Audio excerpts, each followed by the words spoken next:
Yeah. Yes, I am. Don't look so surprised. Someone's got to do it. Everyone knows Bridget, don't they? Yeah, I think so, but well, actually, no, for new members, it's worth doing it. Okay, so moving right along, item 8, we have the Three Waters bi-monthly report. And we welcome Helen Beaumont, and also with Helen is Bridget O'Brien. And I'd just like you both to introduce yourselves formally in case it's councillors who don't know who you are. Thanks, Ian. Okay. Fire away. Good morning. Yes, I'm Helen Beaumont, Head of Three Waters and Waste here at Council. And Bridget O'Brien, I'm the Program Manager for Water Supply. Thank you. So this is the first update report we've brought to the new committee, and we have changed the format from the committee that ran under the previous council. So I'm happy to take feedback on that, and it may well evolve to meet the requirements of this committee. But before we get into the report itself, I'd like to do an update on the water supply security work, because that work is advancing very quickly, and there are changes over what's in the report. So if we could bring that up on the screen.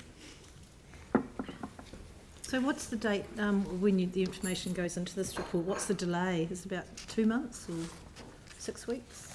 Oh no, it's a period of weeks. Yeah. Yeah, a period of weeks. Thanks. So in terms of water supply, of course, public health is the number one priority here. And central government is changing the regulatory environment. So that change has been ongoing since Havelock North back in 2016. And you'll recall that the new framework for water safety plans was introduced in December 2018. And we have revised our water safety plan in line with that framework, and I'll come back to that. But essentially that new framework and better data from our own work here means that some risks that were previously considered acceptable under the old frameworks are no longer considered acceptable today. Now, in addition, this month, the new Water Services Regulator Bill has been introduced to Parliament. So that establishes a new Crown agency, primarily to protect and promote drinking water safely, and also to provide oversight for the regulation of wastewater and stormwater networks. So that new agency will focus on both public health and environmental outcomes with respect to those wastewater and stormwater networks. The wellhead security program that has been running over the last 18 months, so of the 148 wells that supply our network, we now have 116 of those wells upgraded, so those wells are considered to be secure. 15 where we have works in progress, 2 in design tender, and 13 to be abandoned.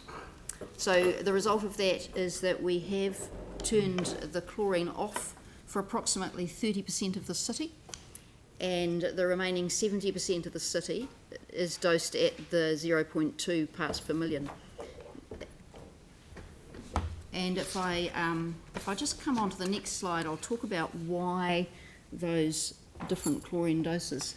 So this slide, one of the things that the chair asked is if we look at the use of chlorine across our network since we started this process, and why the different levels of chlorine and the different number of pump stations that do or do not have chlorine. So back in April 2018, you'll recall we rolled out the chlorine dosing across our network, and we got external advice on how we should do this and what dose we should aim for at the pump station to protect against any contamination through that wellhead. So that advice was to dose the chlorine at 1 part per million, and we did that at 49 of our pump stations across the city. So there were 3 of them where chlorine was never used because the wellheads were brand spanking new and considered secure. So those 3 didn't ever have chlorine, but all of the rest had this 1 part per million. And the graph, if I just explain, so in April, the column shows how much water we delivered across the network. So that's in thousands of cubic metres for that month. And then the line is simply a proportion. So what I've done is I've divided the delivery of the chlorine chemical by the volume of water delivered. So it's a proxy for the concentration of chlorine across our whole network, if you like. And you can see in April that proxy sitting up around 7.5 and coming all the way through to today. Actually, the last 4 months figures I've got are October this year, where that's down at about 2, that proxy. So that's the decrease in the use of chlorine across the whole network. And of course, the rapid decrease in the first 6 months was due to a combination of upgrading wellheads and turning the chlorine off at those pump stations and realigning our network so that we could reduce that initial dose. So the initial dose was 1 part per million with a 1-minute contact time before the first customer, and where possible we reconfigured our network to get a 2-minute contact time, which allowed us to halve that dose. So that was that rapid drop in those first 6 months. And then over the summer months, you'll see that both the water use went up and the level of chlorine that we were using was about the same. So while we were still doing some works and able to reduce chlorine in some pump stations, people were also using a lot of water, which meant that we had to bring some of the wells that were not secure back online and continue to use chlorine. And while the water use per month doesn't look to be a lot more between summer and winter, the peak water use, so early evening, is double. So we get a massive amount of water use early evening in the summer, particularly if we've had a series of warm days and people are watering their lettuces and their lawns. So that explains why the chlorine dose remained reasonably stable through that summer period, and then as we've moved into the cooler months, you see again that rapid drop-off in chlorine as we've upgraded wellheads, made them secure, and turned the chlorine off through to about July. And you'll see the curve in terms of the proportion of chlorine used across the network is the slope of that curve is slowed down, and July was when the drinking water assessor was instructed to no longer sign off those wellheads as approved, and we were not able to remove the chlorine, and instead we dropped the dose to the 0.2 parts per million. So since July, all of the upgraded wellheads and pump stations, instead of going to 0, those are the ones that have gone to 0.2. So that's it's a very nutshell view of what's happened across the city, but you can see that consistent drop in how much chlorine there is out there in terms of the network. And we have, of course, had a big drop-off also in customer complaints about taste and odour as the chlorine has been either removed or considerably reduced across the network. So if we move on to the water safety plan itself, so the revised water safety plan in line with the new framework was submitted at the end of September, and some additional material was provided at the beginning of October. The plan itself was put together with a very robust risk assessment process involving our staff, the staff from City Care as our major contractors, the Canterbury District Health Board. And then we had it independently peer reviewed by external experts and updated the plan and submitted it. And it has been assessed by a panel of 4 drinking water assessors. So 3 of those appointed by the Ministry of Health, and one of them is the drinking water assessor from the Canterbury District Health Board here. So we have run a series of 6 workshops through November and December, and the panel has taken a very constructive, collaborative approach to their assessment of our plan. And there have been some very good discussions, and we have some very good ideas for updating and improving our plan out of that process.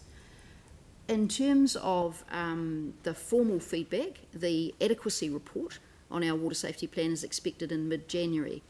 However, the panel did indicate to us at the end of the last workshop in December that our water safety plan was the best they've seen under the new framework, and that they considered that it was 90% of the way there, but it would not be approved.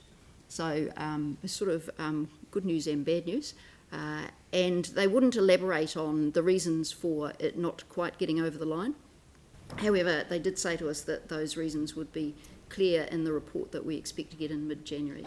So once we get that report, we will report back here on the recommendations in that report, where we haven't met the requirements for the water safety plan, and what our proposed work is to address that. In terms of the water safety plan itself, you will recall there were 3 areas of unacceptable risk. So the first was with our reservoirs and suction tanks, and there was a risk of microbial contamination getting into the water in those reservoirs. In terms of the vents, the overflows and the hatches, all of that work has been done, so all of those are now secure. And the remaining work for the reservoirs and suction tanks is to repair the poor condition roofs. At the moment, the target to complete that work is the end of July 2020. However, we still have to do some procurement and some design work there, so I won't be able to confirm exactly what work is to be undertaken and exactly what the timeline is until January, February next year. In the meantime, we will continue temporary chlorination at the pump stations for those affected reservoirs and suction tanks, and there the target is the 0.2 parts per million. There are no affected reservoirs and suction tanks in those parts of the city that have no chlorine. Okay, so those zones that already have no chlorine are not affected by this and will continue to have no chlorine through that period. The second major area of unacceptable risk was in the potential for contamination of the water supply due to backflow from a customer connection. So this is where, particularly for commercial and industrial properties, where there's a potential for high pressure on the other side of that connection, where you can get water from the customer side coming back into our network and contaminating the water. So the action plan for this has been to inspect all of the commercial properties and evaluate both the backflow hazard and what protection they have in place to determine whether or not that is adequate protection. The inspections, we had targeted 100% completion by March next year, but that work is now 95% complete, and we may even have it complete by Christmas. The follow-up work is for council to install or require the property owner to install an appropriate backflow prevention device where that is either absent or inadequate. So that work has been completed for 4 zones. So as a top priority, we looked at the backflow prevention in those areas of the city where we have no chlorine, because we consider that to be the highest risk to the network. And so the 4 zones where that work has been completed and we have adequate backflow prevention are in place are Brooklands, Parklands, Rawhiti and the northwest, so the northern part of the city. The work is still underway in the southern and central parts of the city. So while that work is underway to continue the inspections and to roll out the installation of the backflow, that target of 0.2 parts per million will remain in the distribution network. And again, we're targeting to the end of July 2020 to have all of that work complete.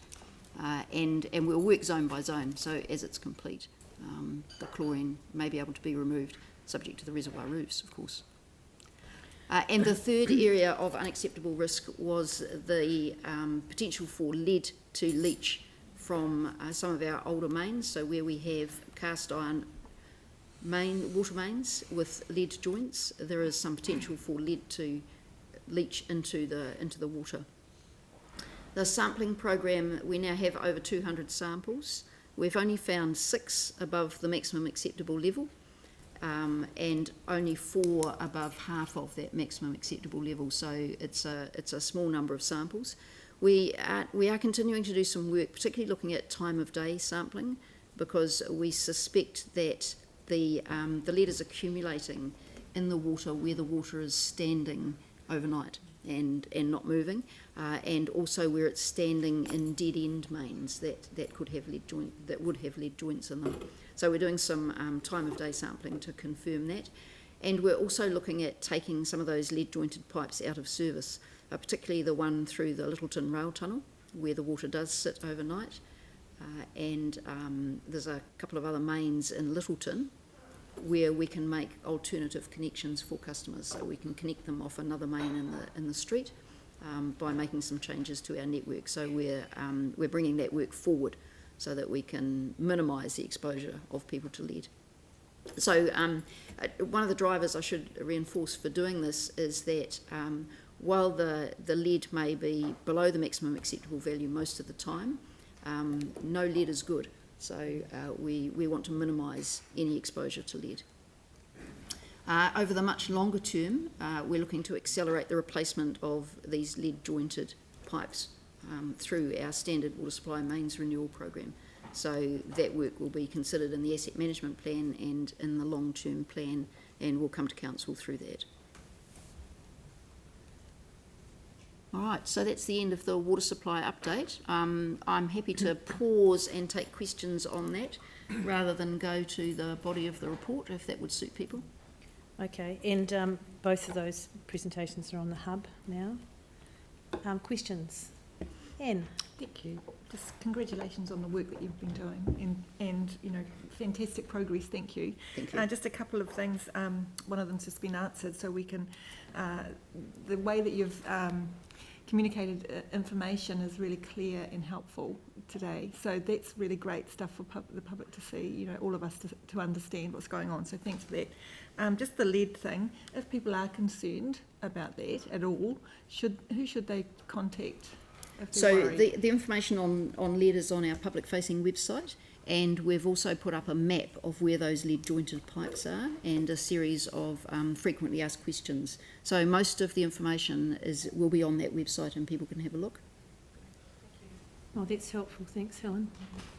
Melanie?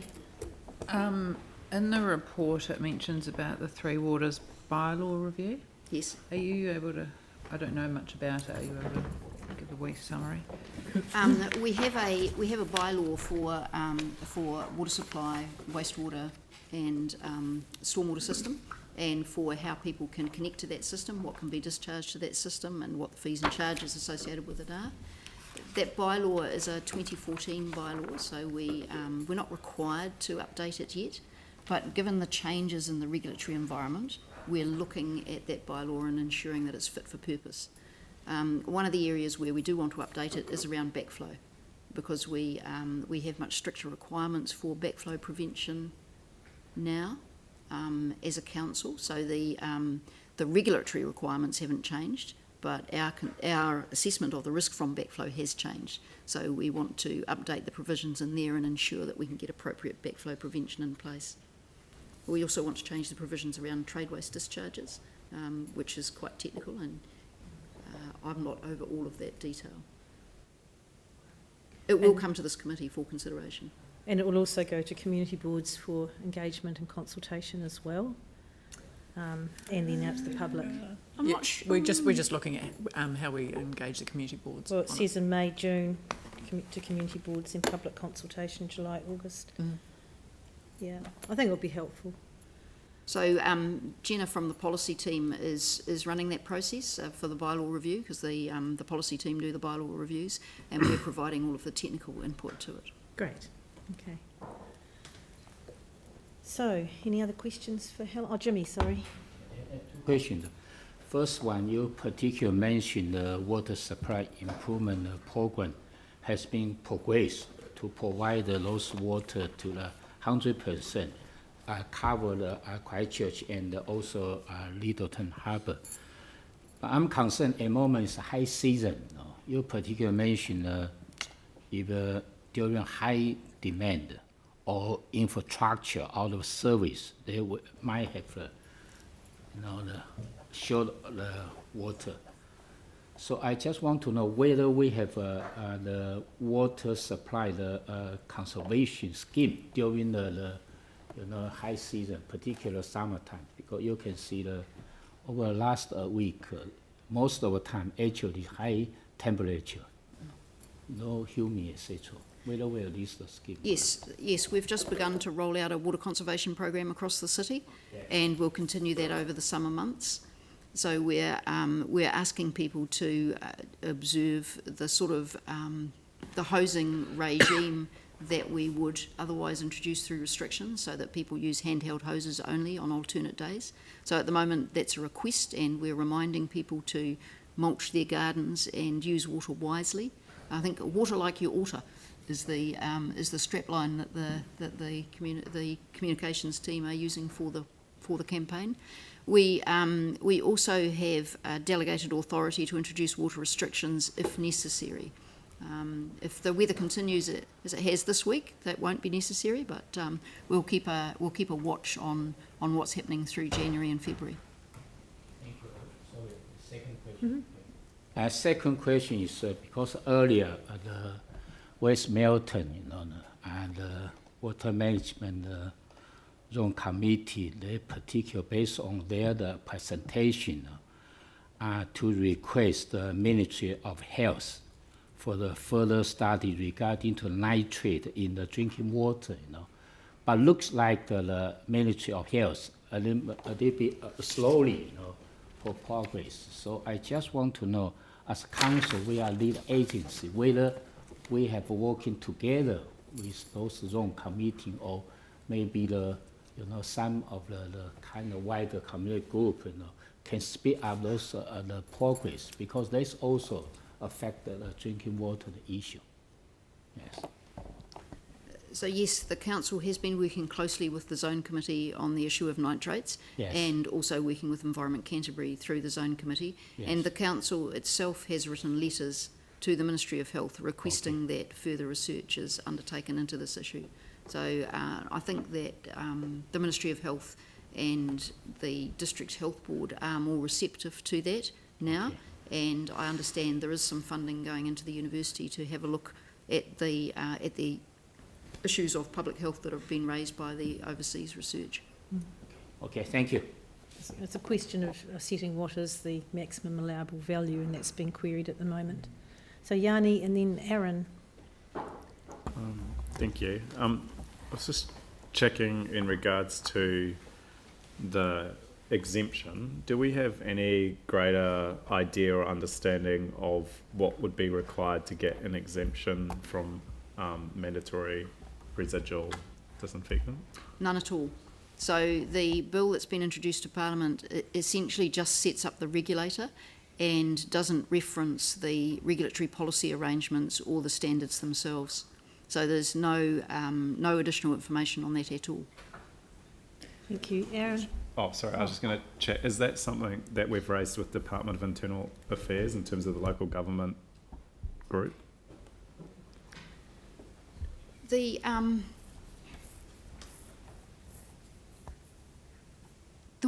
revised water safety plan that we've put to the drinking water assessors doesn't seek an exemption as such, because the regulations as they are today don't require it. So at the moment we're working under today's regulatory arrangements and putting the water safety plan up to meet those requirements. I suspect in the future it will be exactly the same process, in fact, that the onus will be on the supplier to demonstrate the safety of their supply, rather than for there to be a checklist of things that we have to do.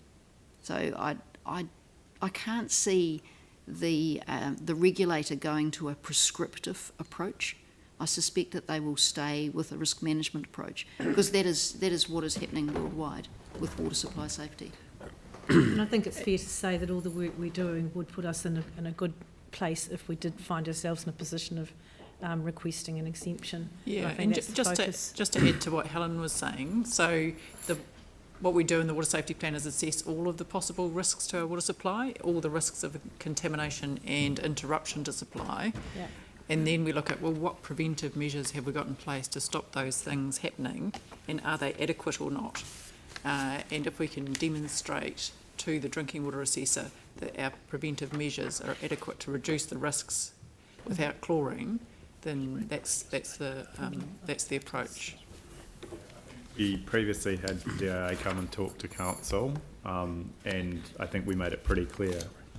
I just wonder whether through the chair that we need to talk to our MPs or government around clarity around the exemption. Obviously we spent a fortune on doing stuff and things keep changing, and you kind of get to a point where you think, we're spending all this money without knowing what the end game is, and everything that's happened to date has shown that apparently the goalposts keep moving. So I mean, I thought it should be pretty straightforward to get some clarity around the exemption process.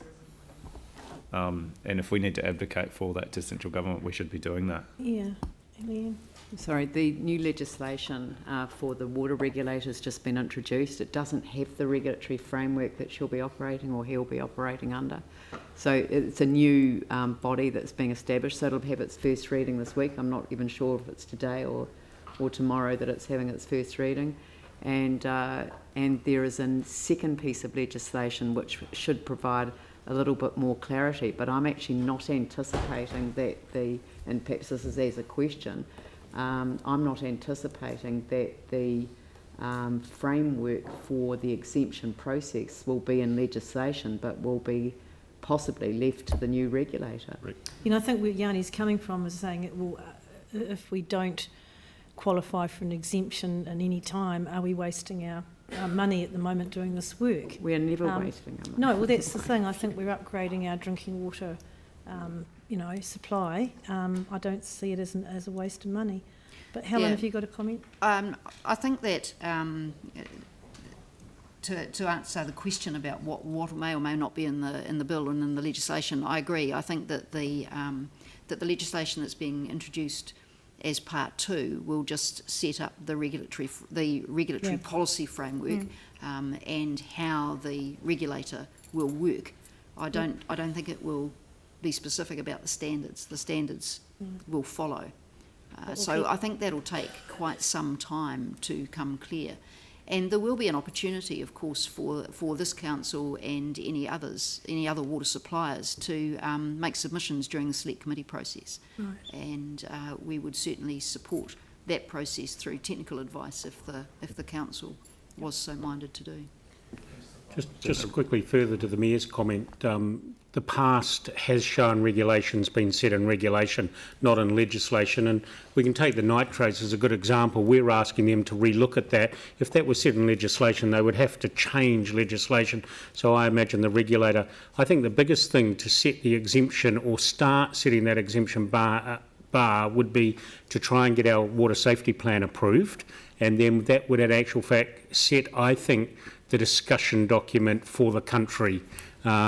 Whether we're successful, we'll know when we get feedback from the ministry and what we need to do that. But I think that would be the start of the conversation with the regulator and a big step towards putting a stick in the ground, really. Just a final question was around the lead pipes. When are we, in the final bullet point, when are we likely to see the program of work for the pipes, like the cost and the timing of which pipes? For the lead pipes or for the whole For the long-term lead jointed pipes, yeah. Just in the final bullet point, you say accelerate replacement of lead jointed pipes via the water supply mains renewal program. So the for the whole network, that'll come out as part of the asset management plan for the long-term plan. So I think the first draft comes to council in June next year. The early work to take customers off that lead pipe network as soon as possible, we're doing already. So are we going to get a report around the lead pipe in terms of, what budget's required and what's going to be done when, or you're just going to leave it as part of the asset management? It'll be as part of the asset management plan. So is there any opportunity with any synergy of works that we're currently doing to look at replacement of those lead pipes? We will certainly look at every opportunity to do that, yes. Okay. Aaron. Yeah, Helen, just the table, I think it's table 4, pages 30 and 31, all the red crosses in criterion 1, why are they there when I read the criteria not directly affected by surface or climatic influences and water must be more than a year old? Why are they red crosses? Because we haven't demonstrated that. You have to demonstrate that you comply with that criteria every 5 years, and we haven't done that. So we'd agreed with the drinking water assessor that we're going to take a bit longer because of the earthquakes, but also because we had a big program of replacing wells, shallow wells out in the northwest with deeper wells. It's work underway. They're taking sampling. It's work in progress. So we're going to measure the age of the water in all of the wells that we haven't done in the last couple of years already, and we're doing some groundwater modelling, or we've commissioned some groundwater modelling as well to demonstrate that we comply with that criteria. But looking at that criteria, the first two bits, when the well work's done, we know that that's correct. And then the other one's the age of the water. Well, 1 year old is, there's no chance that water down there's 1 year old. Unless all our water mapping's completely wrong. No, there is. So we have found that. So some of the results from the previous age dating found that some of the results were unclear. For example, at Redwood, they weren't sure whether the water was somewhere between 0 and 2 years old, and they weren't quite sure what age it was. So for those, That would indicate there's more recent water entering Yeah. somewhere. yeah. So, But in but your- those are shallow wells. So Yeah. we're planning to replace those with deeper wells. But so it informs it. So there are some wells where the water potentially could be younger than a year old. Okay. So if you'll cast your mind back to some of the earlier briefings on the water, we have the 5 aquifers under the city. Going to 2 and Aquifer 3. 1 is the shallow one. Yep. And out west it's unconfined, and so it is subject to surface influences, and that's where, as Bridget has said, we're doing the well deepening program and taking those wells out of service. And then as you go east, that aquifer is confined, and the water the samples show that it is sufficiently old. Yep. And main pumps is about in the middle, and main pumps is where we've put in the ultraviolet disinfection, just to ensure that we do have appropriate disinfection. So in the immediate term, we have no concerns about demonstrating compliance with criterion 1, and we would be we'd be quite happy to go back to the provisionally secure status that we had before the wellheads issue. Well, the modelling work and the sampling work across the city is completed. Thank you. So I thought all of North West was now in the deeper aquifer. Is that not correct? Almost. No, we still have a very small number of wells that are shallow. So, for example, there's one at Belfast. So we're just starting drilling a replacement well at the Belfast. Someone else has pump station. taken that. Yep. Okay. Yeah. So we've got a small number of wells that weren't previously included in the well deepening program, but we've added. So the next on the list. All right. That's great. Thank you. Are there any other questions? So that was on the waters. Are there any questions on the rest of the report, or is there anything else you wanted to highlight on the rest of the report? No?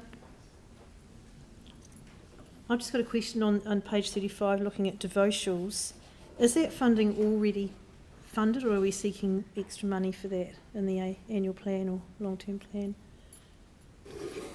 We'll be seeking extra money for that. So in the previous long-term plan, we put forward what we were hoping we could do a relatively straightforward upgrade to that plant with extra filters. But what we found is that's not going to be sufficient, so we are going to have to come back and ask for extra money for doing basically almost a complete replacement of that plant, unfortunately. So that's an extra 2.85? Mm-hmm. Okay. And is that already in a bid, or? In a bid in the long-term plan, I couldn't tell you off the top of my head. You're putting it in the It will LTP? come through in the LTP. Yeah. Okay. All right. Thank you. And see if I have any other questions. No, I'm cool. So no other questions? Yanni, just a bit conscious of time because we're going to lose 2 people at 12 o'clock. Oh, yeah, I just wanted to check in terms of the projects. Does each project get a report that comes to this committee in terms of approval around scope, costs, etc.? Projects have delegations. You've given delegations to pen in. Obviously, the projects come to you as part of the LTP and annual plans, but depending on what the value of that, there are delegations that have been set for those projects to go ahead. Some of the program work, obviously, you've got a program. A good example would be your water mains renewals program. That gets drawn down into a series of projects, usually based on an area, and again, depending on the size of those contracts, depends on where they get delegated to and signed off. So if you take like the reticulation renewals program, for example, so basically that project just happens 171 million and we don't get any oversight unless it's in the LTP, where we just get one line. Is that basically the deal?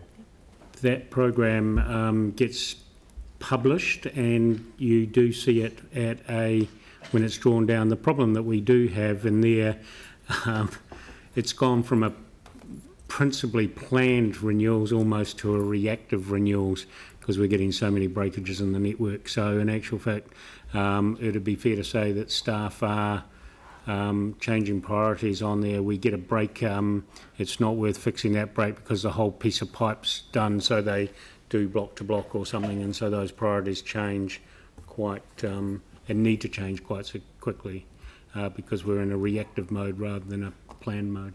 I think this is a point that the Mayor's raised previously, is that at some stage with certain projects, it would be quite good to have a report so that we can see what the scope is. Like, you know, Ferry Road, for example, we've done the village master plan, but now we hear that there's a wastewater project, which makes a lot of sense. But and they're synergising those. We don't get a report that comes to the community board with the details, the scope, why it's a priority. And I just kind of wonder, like, whether we've got the right understanding of what's being done.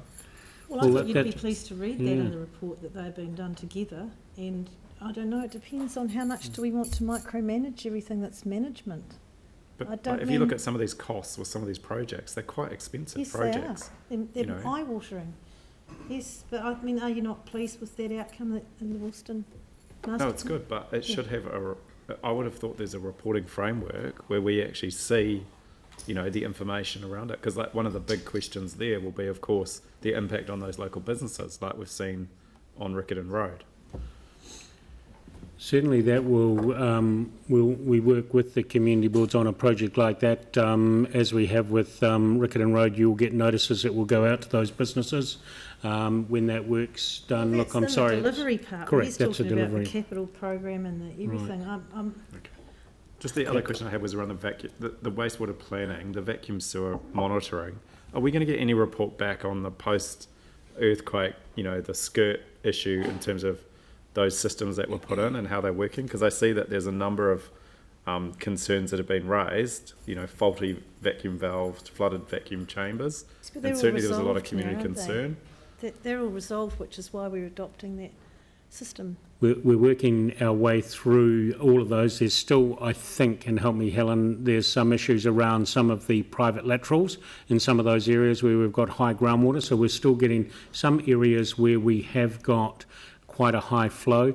In areas where vacuums have gone into new networks we don't have any issues at all, and so they're working fine. And I'm not quite sure, I can't off the top of my head remember the areas that there are still, but we are also working through those private lateral issues to make sure that the capacity of the system meets. So we're not pumping groundwater round and round, basically. So the areas that I've seen where we've got massive slumping on people's property, where these have gone in, Dunoon Place, for example. So have we got a high-level kind of evaluation of, here's what we were told would happen with this system, here's what's actually happened, and here's what the additional cost has been? The plan was to take all that monitoring data, so now we've got much better information on what's coming into each and every one of those vacuum collection chambers, and then compare that with what the skirt design was, and then do a bit of a master plan for what future development we can accommodate. We just haven't had a chance to do that yet. But we're certainly getting around and trying to fix all the issues that we're now able to see because we're monitoring every single collection chamber, both on, including on the public side. Yeah. Thank you. Okay, so now Yanni, you had something you wanted to put up regarding the Heathcote Opawaho River. So got it there. That one up there.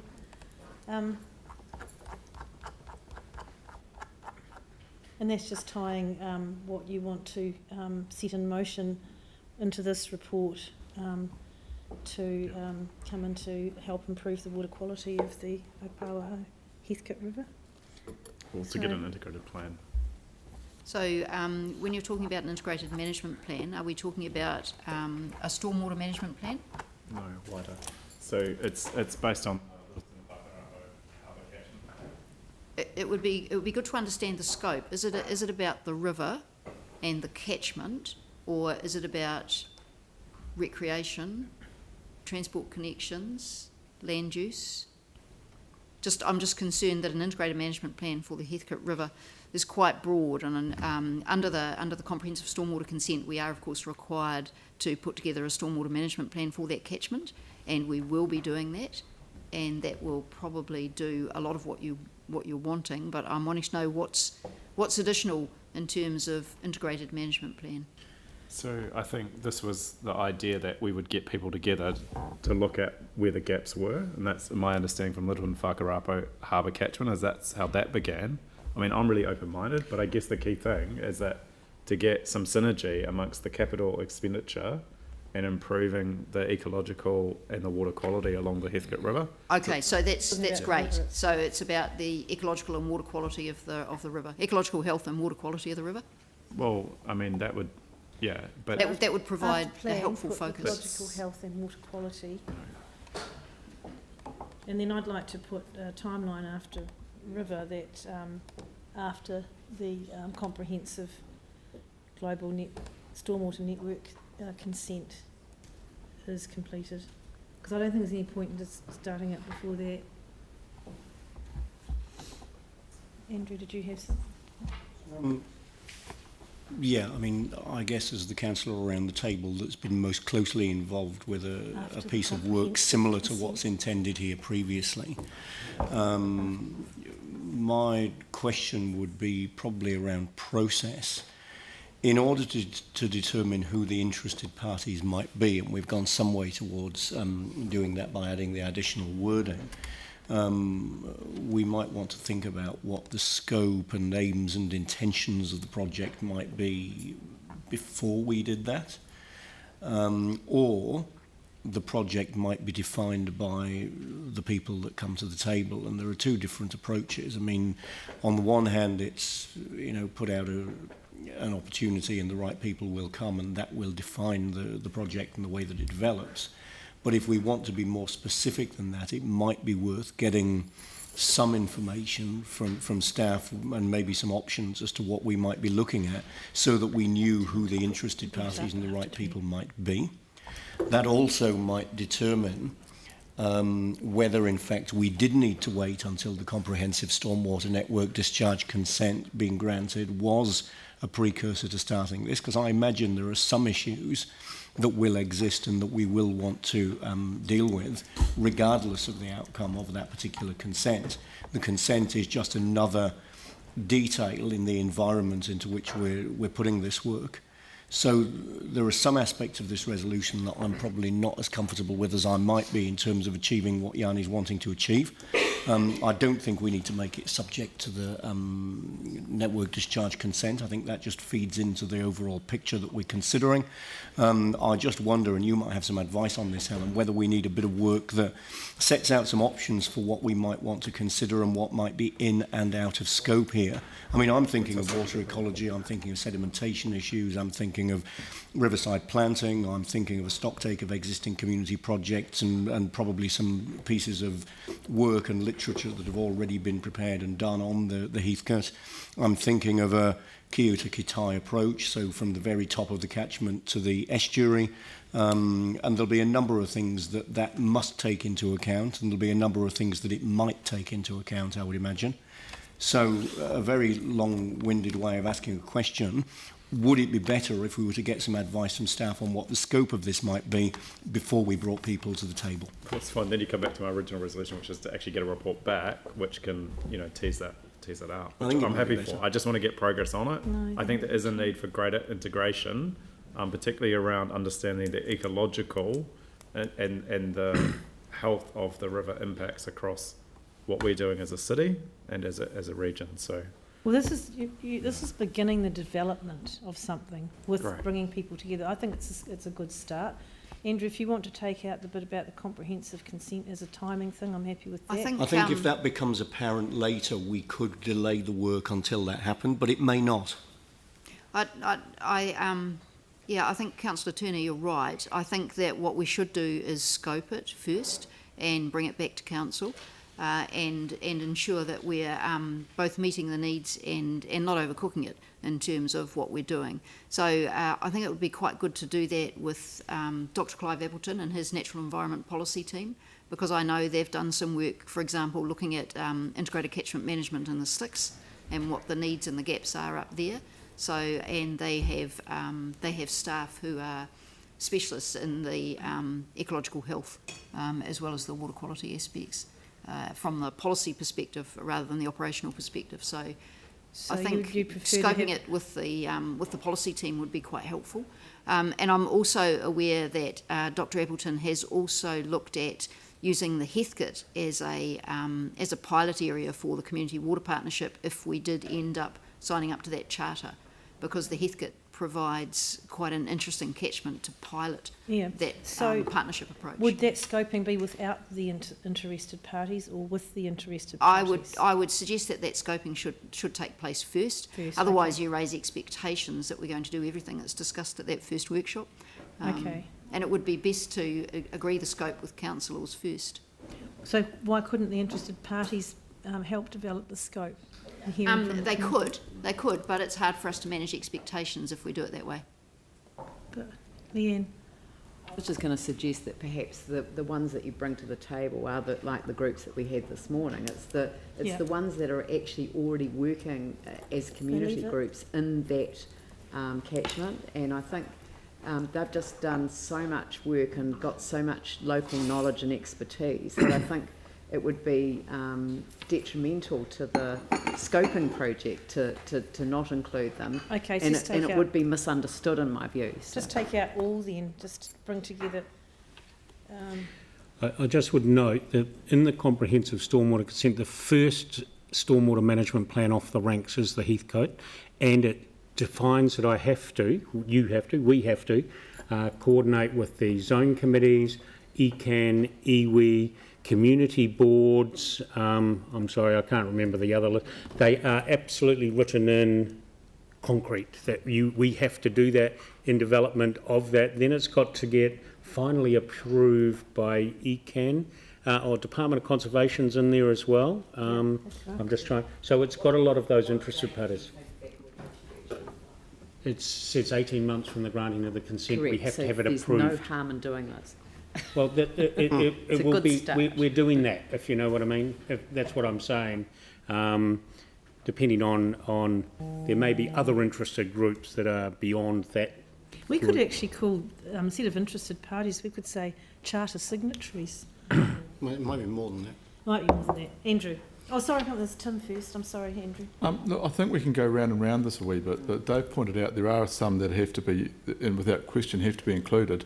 But through the community boards, we've got communities from the start of the Heathcote down to our border and further down that are absolutely and have been involved in the Heathcote River for over a decade. Yeah. So it's not just the newish ones. So I think that it's not worth talking about in this forum. I think that has to be planned, because it would be really disrespectful to miss out a group just because it's felt or it's just not on the list. So I think that's where the community boards, the local councillors, etc., must be really included in the discussion about who is going to be included.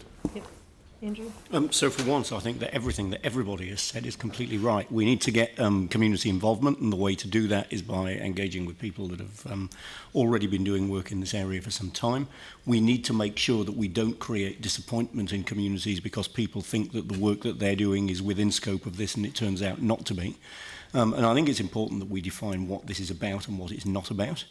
And that is defined by what we want to achieve, and not necessarily, even though it might be, by what work is already going on that might be on the periphery, rather than having a direct involvement in what we're trying to achieve. So I still don't know whether that means that we run with one part of the process before another, or do the two concurrently. I mean, it might be good to be able to do the two concurrently if we possibly could.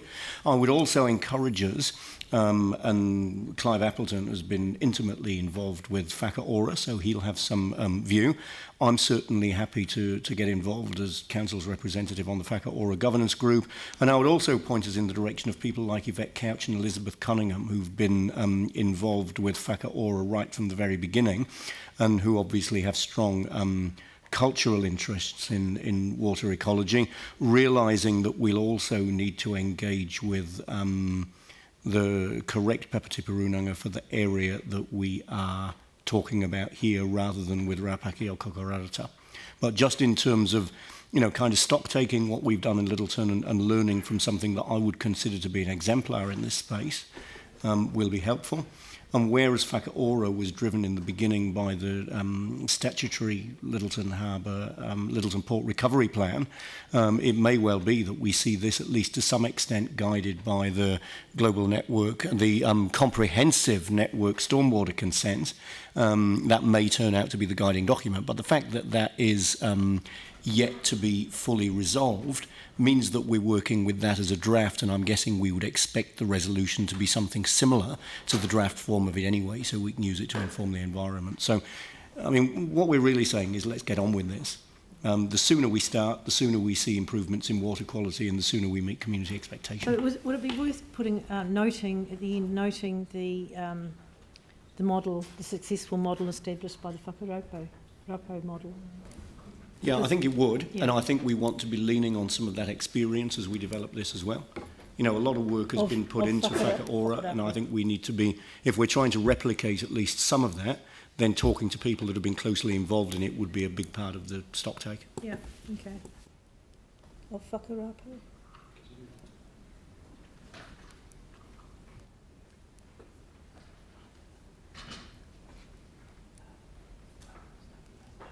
Or just WHAKRAUPO, I think. There's Okay. an A between the K and the R. PO at the end of it. Thank you. That's good discussion. PO. All right. PO. P. No more questions? We've got a resolution up there. It is the beginning of something, Yanni, and I think everything has to start somewhere, so...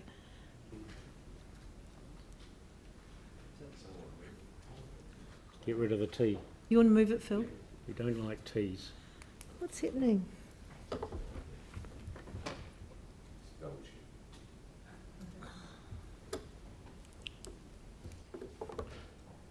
We know what it is. Well, yeah, we've got a, Phil has moved it. Need a seconder? Oh, Jake. And any debate? Yanni. I think, it has been really good over the last decade to see that the community, and I want to pay tribute to Helene Martina, who actually has been a huge champion for the Apawaho Heathcote River.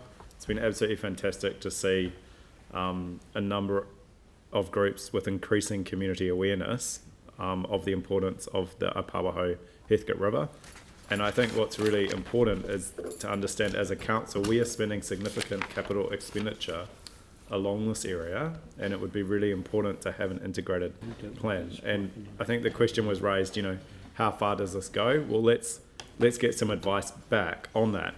But, I just want to draw council's attention to issues like the major cycleway possibly being delayed because of the lizard habitat and the sensitive ecological sites along the river. So the more we can do at a planning stage, I think the better we will be in terms of our capital expenditure, in terms of getting things done, whether it's having a good level of amenity, recreation, but most importantly, I believe, the ecology and the health and the quality of that river. And that's why Littleton Whakarapo catchment plan is so, exciting, because that's really a very clear statement around that waterway being improved over time, taking a long-term view of actually restoring the health of the harbour and Mahinga Kai.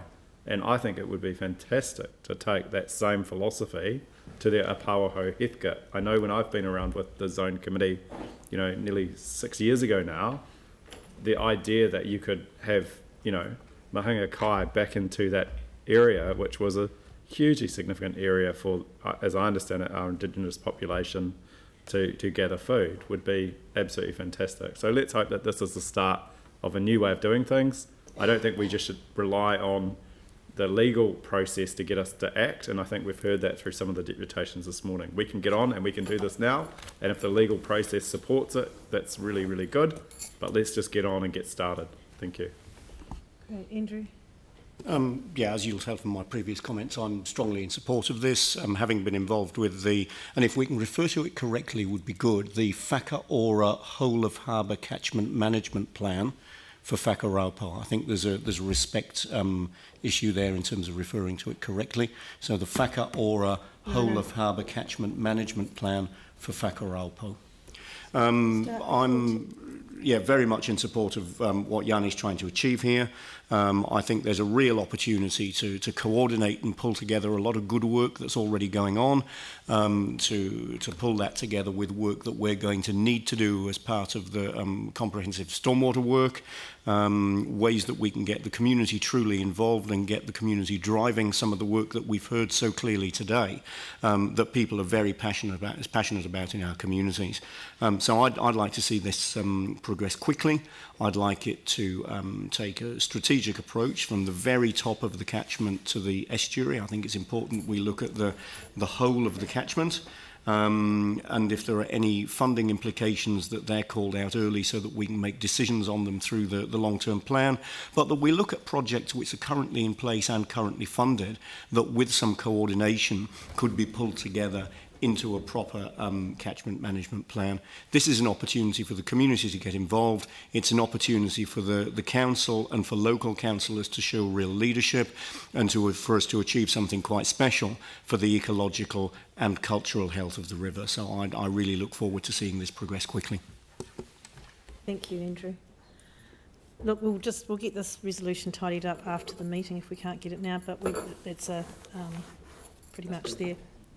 Great. Whakaora Whole of Harbour Catchment Management Te Whakaora? Probably out at the end. No, all of the Whakaora Whole of Harbour Catchment Management Plan. Take health out. We need to get rid of health plan. That's it. Just taking it off the cover of the sheet. Whakaora, take plan off. Whole of Harbour Catchment Plan Te Whakaraupo. And if we wanted to add for Whakaraupo on the end, that makes it clear where we're talking about geographically. Okay. For Whakaraupo.